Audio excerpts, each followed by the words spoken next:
पाकिस्तानी शहरियों के कत्ल में भारत के मुलविस होने से मुतालिक सवाल पर मैथ्यू मिलर ने कहा, इस मामले पर मीडिया रिपोर्ट्स को फॉलो करते आ रहे हैं, अंडरलाइन इल्जामात पर कोई तबसरा नहीं। इंडिया के डिफेंस मिनिस्टर राजनाथ सिंह ने ये कहा कि पाकिस्तान के अंदर घुस के मारेंगे। इसके ऊपर सवाल किया गया है मैथ्यू मिलर से, तो मैथ्यू मिलर ने रिफ्यूज कर दिया। उन्होंने कहा मैं इसके ऊपर कुछ नहीं कहना चाहता। We have been following the media reports about this issue. We don't have any comment on the underlying allegations, but of course, while we're not going to get in the middle of this situation, we encourage both sides to avoid escalation and find a resolution through dialogue. देखो सुनो, तुम्हारे साथ Saudi अरब खड़ा हो, तुम्हारे साथ America खड़ा हो, तुम्हारे साथ चाइना खड़ा हो, तुम्हारे साथ कोई भी देश खड़ा हो, कख नहीं होने वाला। जम्मू कश्मीर से एक बहुत बड़ी खबर सामने आई है।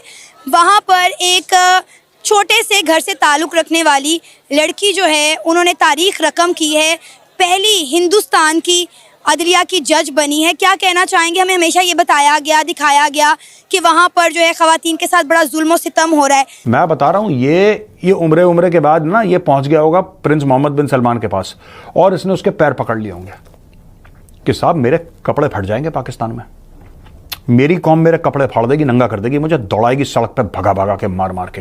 प्लीज एक बार अपने मुंह से कश्मीर बोल दो। उन्होंने ये हाल कर दिया है कि पाकिस्तान को अब जगह जगह जो है अपना मुद्दा लेकर जाना पड़ा है। सऊदी अरेबिया आप गए, आपने कहा कश्मीर का इश्यू, उन्होंने कहा बैठ के कर लें हल आपस में।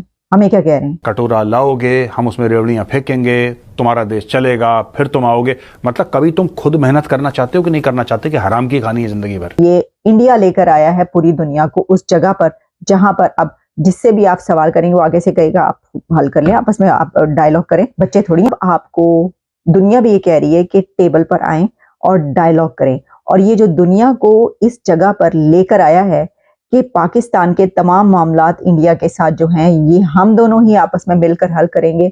दुनिया में कोई हमें ना कहे इसके ऊपर कि ये जो है किसी थर्ड पार्टी का इशू है। ये इंडिया लेकर आया है पूरी दुनिया को उस जगह पर जहां पर अब जिससे भी आप सवाल करेंगे वो आगे से कहेगा आप हल कर लें, आपस में आप डायलॉग करें। बच्चे थोड़ी, आप बैठे, बायलैटरल इशू है आपका, आप हमें क्या कह रहे हैं?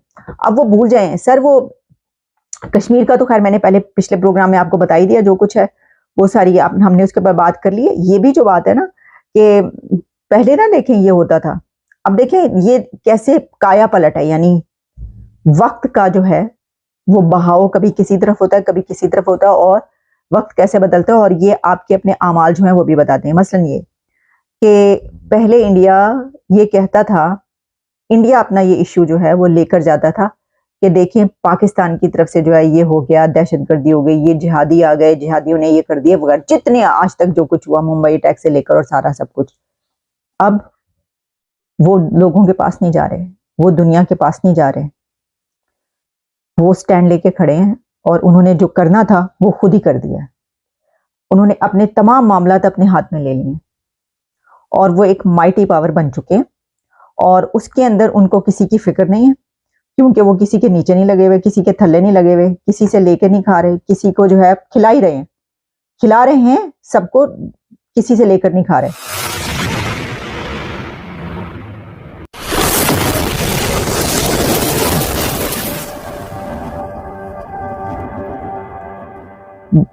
दुनिया का सबसे ज्यादा आबादी वाला सबसे बड़ा कंट्री वो बन चुका है, एक बड़ी जमहूरियत, एक थर्ड लार्जेस्ट इकोनॉमी की तरफ वो जा रहे हैं। तो ऐसे में वो अब किसी के पास अपना मुद्दा लेकर नहीं जा रहे, पंचायत लगवाने नहीं जा रहे। उन्होंने ये हाल कर दिया है कि पाकिस्तान को अब जगह जगह जो है अपना मुद्दा लेकर जाना पड़ा है। सऊदी अरेबिया आप गए, आपने कहा कश्मीर का इश्यू, उन्होंने कहा बैठ के कर लें हल आपस में। हमें क्या कह रहे हैं? तो ये मैंने कहा है कि कैसे ये जो है पलटा है। पहले वो जो है लेकर जाते थे कि भाई ये देखो क्या हो गया, दहशतगर्दी हो गई, इतने लोग मारे गए, ये इन्होंने क्या किया, जिहादी पाल रहे हैं वगैरह वगैरह। अब उन्होंने सब कुछ अपना साफ कर दिया, सब कुछ अपने जो है डिसीजंस ले लिए और वो जैसा मैंने कहा वो उस जगह पर पहुंच चुके हैं।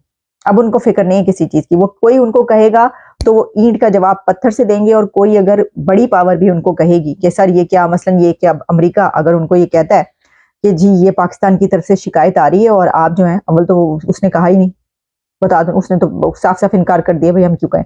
लेकिन अगर आप कहते हैं, तरले मिन्नतें करते हैं, आप उसको ले भी आते हैं, आप कह दें अमेरिका कि प्लीज उनको, तो इंडिया आगे से साफ साफ अमेरिका को कहेगा कि sorry, this is not your headache, ऐसा कुछ नहीं है। और उन्होंने तो कनाडा पे बात नहीं मानी। सर वो तो कनाडा का नहीं कुछ करवा सके तो पाकिस्तान का कहां से करवाएंगे? आप देखें तो सही। मैं बता रहा हूं, ये उम्रे के बाद ना ये पहुंच गया होगा प्रिंस मोहम्मद बिन सलमान के पास और इसने उसके पैर पकड़ लिए होंगे कि साहब मेरे कपड़े फट जाएंगे पाकिस्तान में, मेरी कौम मेरे कपड़े फाड़ देगी, नंगा कर देगी, मुझे दौड़ाएगी सड़क पे भगा भगा के मार मार के। प्लीज एक बार अपने मुंह से कश्मीर बोल दो, पैसे चाहे बाद में दे देना, कश्मीर एक बार बोल दो, क्योंकि मेरी कौम है जाहिल है, मेरी कौम हाईली रेडिकलाइज्ड है, उसमें से आधे जो हैं वो फटने को तैयार हैं क्योंकि उनको 72 उड़ें चाहिए। तो बॉस कहीं मुझे ना चपेट लें ये लोग, कहीं मुझसे चिपट जाए कोई। आप समझ रहे ना क्या बोल रहा हूं दोस्तों? मुझसे ना चिपट जाए, इसलिए आप एक काम करो कश्मीर के बारे में। तो इंडिया अब ये देखना ही पाकिस्तानी क्या बोलेंगे कि सऊदी अरब भी हमारे साथ खड़ा है और कश्मीर का मामला देखो। सुनो, तुम्हारे साथ सऊदी अरब खड़ा हो, तुम्हारे साथ अमेरिका खड़ा हो, तुम्हारे साथ चाइना खड़ा हो, तुम्हारे साथ कोई भी देश खड़ा हो, कख नहीं होने वाला। अपनी कौम को झूठ बोलना बंद करो शहबाज शरीफ, अपनी कौम से सच बोलना शुरू करो शहबाज शरीफ, झूठ मत बोलो अपनी कौम से। तुमसे तो लाख गुना अच्छा कमर जावेद बाजवा था, जिसको ये पता था, जिसको पता था कि भारत से लड़ेगा जूते पड़ेंगे। तो कमर जावेद बाजवा ने यही बोला कि कश्मीर वश्मीर छोड़ो यार, let's talk about Jio economics, क्योंकि जियो पॉलिटिक्स हमारे बस का नहीं है। ये फिर कश्मीर का, चलो जाओ खुश हो जाओ। सर हमारे हमसाए मुल्क भारत में अगर हम बात करें तो जम्मू कश्मीर से एक बहुत बड़ी खबर सामने आई है। वहाँ पर एक छोटे से घर से ताल्लुक़ रखने वाली लड़की जो है, उन्होंने तारीख रकम की है, पहली हिंदुस्तान की अदलिया की जज बनी है। क्या कहना चाहेंगे? हमें हमेशा ये बताया गया, दिखाया गया कि वहाँ पर जो है ख़वातीन के साथ बड़ा जुल्म और सितम हो रहा है, लेकिन हमें ये क्यों नहीं बताया जाता कि वहाँ की जब ख़वातीन को एम्पावर किया जाता है, वहाँ की बच्चियाँ जब पढ़ लिख कर आगे सामने आती हैं, अदालतों में जज बनती हैं, तब ये हमारा मीडिया क्यों नहीं दिखाता, क्यों नहीं बताता? देखें, फर्स्ट ऑफ ऑल जो आपको दिखाया गया है, जो पढ़ाया गया है, वो ठीक नहीं है। उसमें एक मैं आपको एक चीज़ बताता हूँ कि किसी मुफ्ती साहब के पास ना किसी ने क्वेश्चन भेजा था कि रोज़ों के दौरान क्या मुताला पाकिस्तान पढ़ना जायज़ है? अच्छा। तो उन्होंने कहा ये बड़ा अजीब सा सवाल है, क्या मतलब आपका? तो उन्होंने कहा देखें, मुताला पाकिस्तान में जो कुछ लिखा हुआ है वो सब झूठ ही तो लिखा हुआ है। तो जब आप अपने लिटरेचर में या अपनी कौम को बेवकूफ़ बना रहे हैं, ठीक है, तो इसको बंद करें। अब उसमें जहाँ तक वीमेन एम्पावरमेंट की बात है, और उसमें सारी दुनिया में मूव है, सिर्फ इंडिया में नहीं है, और इंडिया इस वक्त लीडिंग रोल प्ले कर रहा है। आप सिर्फ बातें कर रहे हैं, वो कुछ करके दिखा रहे हैं, ठीक है। और वो कश्मीर है या कोई और उनका राजस्थान है, उसमें देखिए उनकी जो एम्पावरमेंट है वीमेन की वो बहुत ज़्यादा है। तो पाकिस्तान उसके मुकाबले में बहुत पीछे है अभी। हमेशा की तरह आप सबसे रिक्वेस्ट है कि जिसने भी चैनल को सब्सक्राइब नहीं किया है, प्लीज चैनल को सब्सक्राइब करना ना भूलिए।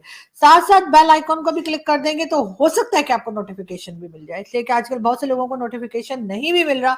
तो जिनको नोटिफिकेशन नहीं आ रहे वो प्लीज हर कुछ घंटे के बाद आकर, जब भी टाइम मिले, जब भी आपके पास थोड़ा सा टाइम हो, तो आकर चैनल पे देख लिया करें कहीं कोई नई वीडियो तो नहीं आई।